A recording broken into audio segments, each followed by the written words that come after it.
There's a fact about your body that most people hear once and immediately move on from. Not because it is uninteresting, but because the brain genuinely does not know what to do with it. It is too big, too strange, too far outside the normal scale of things the mind was built to process. The fact is this: the atoms inside your body, the ones making up your bones, your blood, your brain, the hand you're looking at right now, were forged inside dying stars billions of years before the Earth existed. You are not made of stuff that came from stars in some loose, poetic sense. You are literally, chemically, physically assembled from the nuclear wreckage of ancient stellar explosions. The iron in your blood, the calcium in your teeth, the oxygen moving through your lungs right now. All of it was cooked inside stars that lived and died long before our sun was even born. And here is the part your brain will try to skip past. Those stars did not just contribute to you in some distant ancestral way. Those atoms are you, the same atoms, not copies, not descendants. The actual particles that sat inside a star core for millions of years are currently sitting inside your body doing the work of keeping you alive. That should feel strange. If it does not feel strange yet, stay with it for a moment, because once it actually lands, once the brain stops filing it under cool science fact and starts actually processing what it means, it changes something about how you see yourself. And that is exactly what this video is about.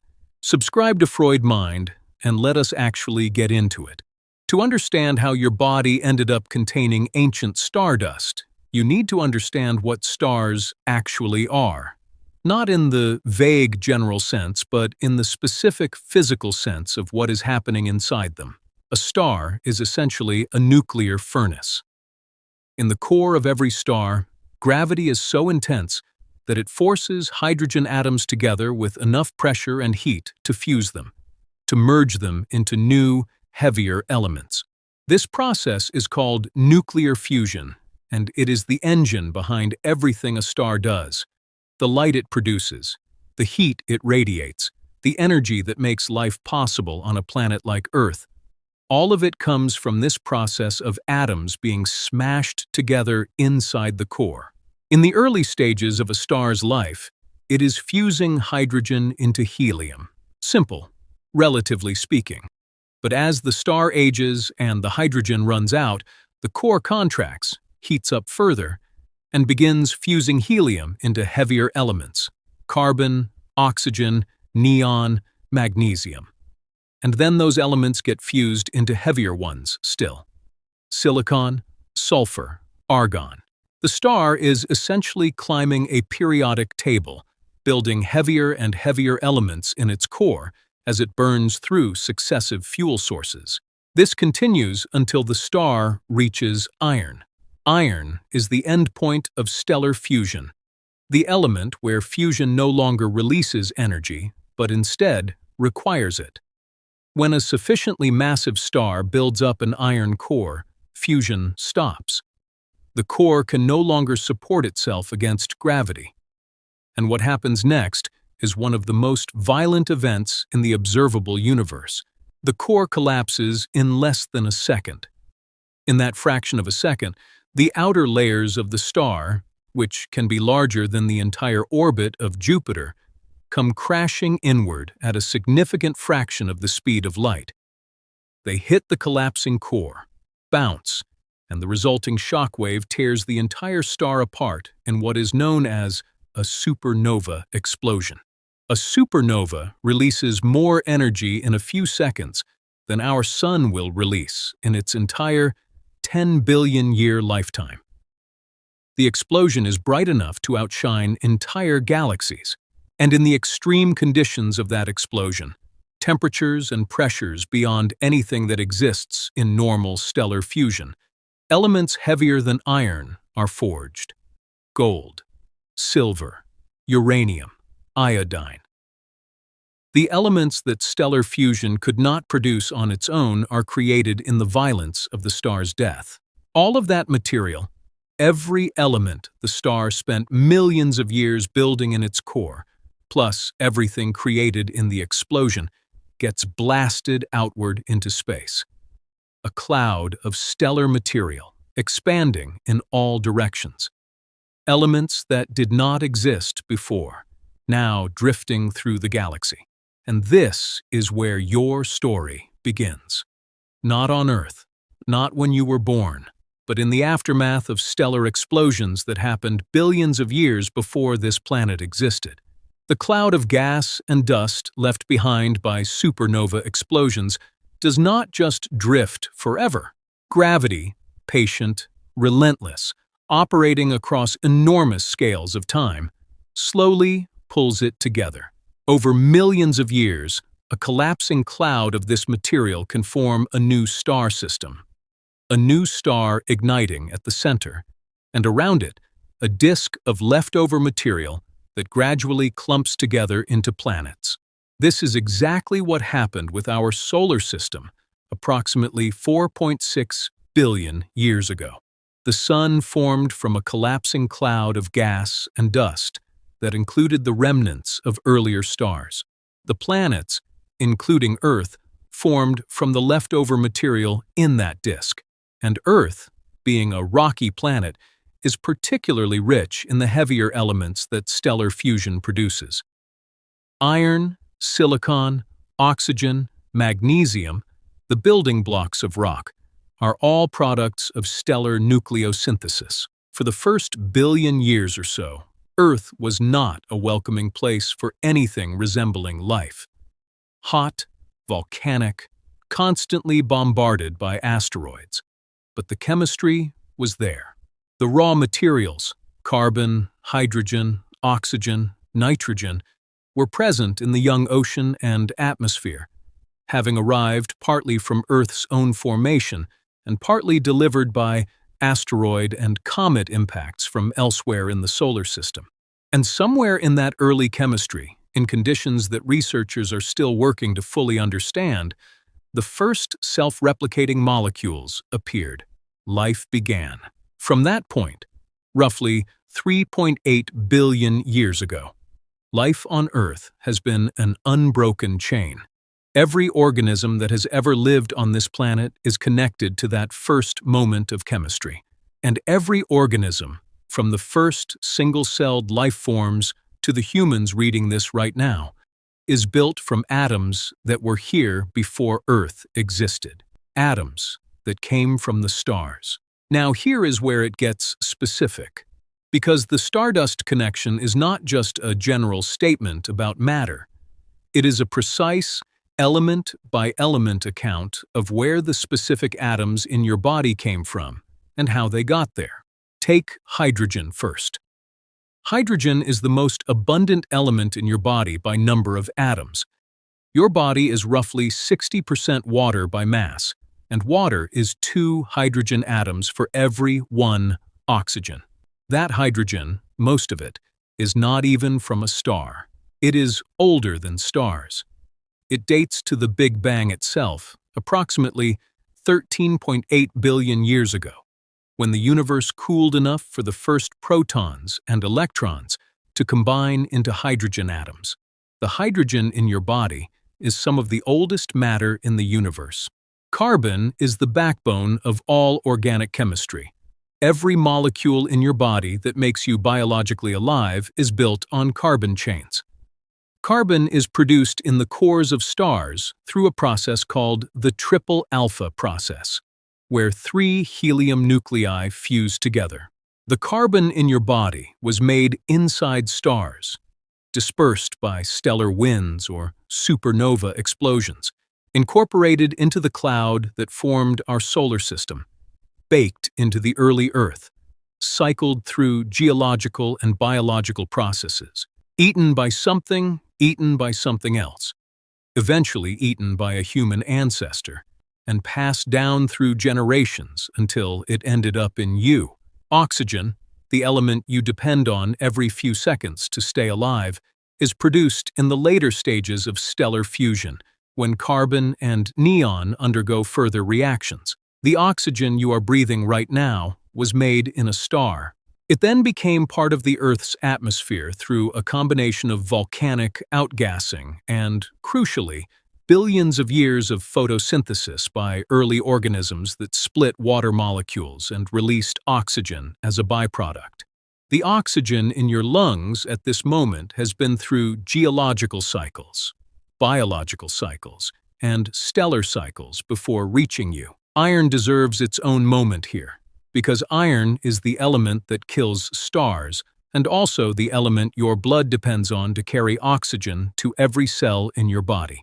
The iron in your hemoglobin, the protein in red blood cells that binds oxygen and gives blood its red color, was made in the core of a massive star. A star that then exploded in a supernova to release it. That iron drifted through space, became part of the early Earth, got incorporated into the planet's geological chemistry, and eventually, through billions of years of biological evolution, ended up being used by living organisms as the ideal molecule for transporting oxygen. Your blood is red because of iron. That iron came from a dead star. Every time your heart pumps, it is moving stardust through your body. Calcium, in your bones, your teeth, the electrical signals your neurons use to fire, comes from stellar nucleosynthesis. Phosphorus, essential to DNA, to the energy molecule ATP that powers every cell, was forged in stars. Nitrogen, which forms the bonds in your DNA and makes up the amino acids your proteins are built from, was made in stellar interiors and distributed through supernova events. The numbers, when you actually look at them, are striking. Roughly 97% of your body's mass is made up of elements that can only be produced inside stars or in the violence of stellar explosions. You are not mostly stardust. You are almost entirely stardust, with a small addition of primordial hydrogen from the Big Bang. There is a reason this fact is hard to sit with, and it is worth examining that reason directly, because it is not just that the scale is large. Humans encounter large numbers all the time without this particular sense of vertigo. $1 trillion. The distance to the next galaxy. These are large, and they feel abstract, but they do not produce the same response as this. The reason the stardust fact hits differently is that it collapses the boundary between you and the universe in a way that most facts do not. When you think about distant stars, there is a clear separation. They are out there. You are in here. When you think about the atoms in your body being those same stars, that separation disappears. The universe is not something you are inside of or looking at. In a very specific, chemical, physical sense, you are part of it. You are made of it. The same matter that burned in stellar cores for millions of years is what your thoughts are happening in right now. The brain struggles with this, not because it is confusing, but because it disrupts something fundamental about how consciousness organizes experience. The sense of being a self, a distinct, bounded individual, is one of the most deeply embedded features of human cognition. The stardust fact does not threaten that sense intellectually, but somewhere below the intellectual level, it brushes against it. It suggests that the boundaries of the self are more porous, more arbitrary, more temporary than the experience of being a person makes it feel. There is also a time dimension to this that is worth sitting with. The atoms in your body have not always been part of you. Most of them were not part of you 10 years ago, and most of them will not be part of you 10 years from now. The body is in a constant state of atomic turnover. The specific collection of atoms that currently constitutes you is a temporary configuration, a pattern passing through matter rather than a fixed set of particles. Some atoms turn over quickly. The lining of your gut replaces itself in days. Liver cells regenerate over months. Bone cells take years. The neurons in your brain are among the slowest to turn over. Some of them last a lifetime. But the atoms, even within those long-lived neurons, are being replaced gradually over time. The you of 20 years ago was made of largely different atoms than the you of right now. You are the same person, but you are not the same matter. This is one of those facts that tends to produce a specific kind of cognitive discomfort, the feeling of a question forming that does not quite have a satisfying answer.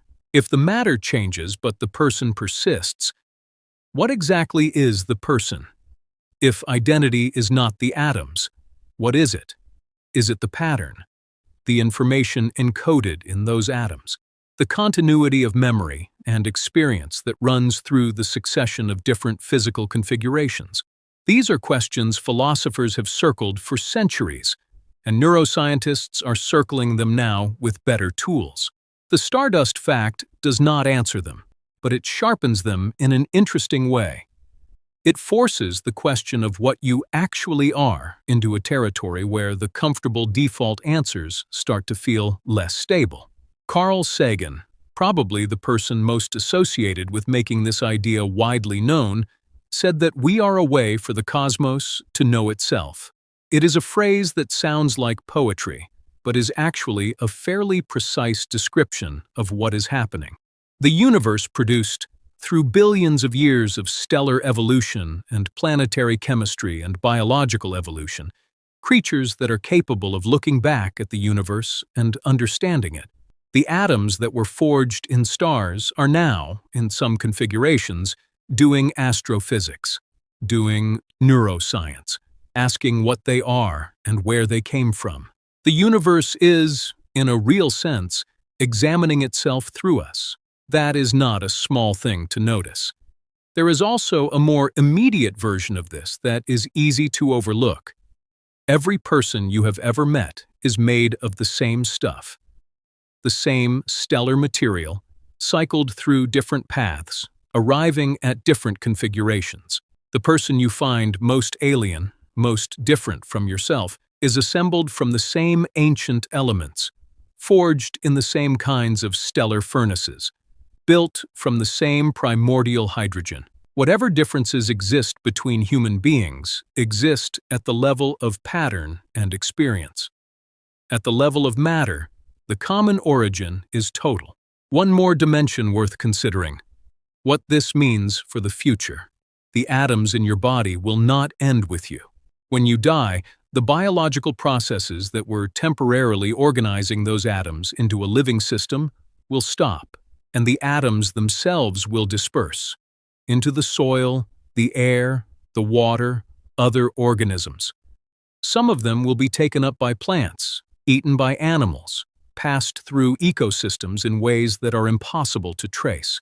Some of them will eventually make it back into the ocean, into geological cycles, into the rock record. Some portion of them, over vast timescales, will evaporate into the atmosphere and eventually be lost to space. On a long enough timescale, billions of years from now, when the sun expands into a red giant and engulfs the inner planets, the atoms that were once part of you will be scattered back into the space from which they came, available again for the next generation of star formation. Available, conceivably, to be incorporated into another planet, another ocean, another chain of chemistry that produces another form of life in another corner of the galaxy. The atoms are not on a one-way journey. They cycle. They have always cycled. The stardust that is currently you was something else before, and it will be something else again. You are one configuration in a very long series of configurations that those atoms have passed through, and will continue to pass through long after this particular arrangement has ended. That is either a deeply unsettling thought or a deeply calming one, depending on how you approach it. Maybe both at once. The brain tends to want a clear emotional resolution on something like this, and the honest answer is that there might not be one. It is simply what is true. The universe is old. Matter cycles. You are a temporary pattern in an ancient and ongoing process.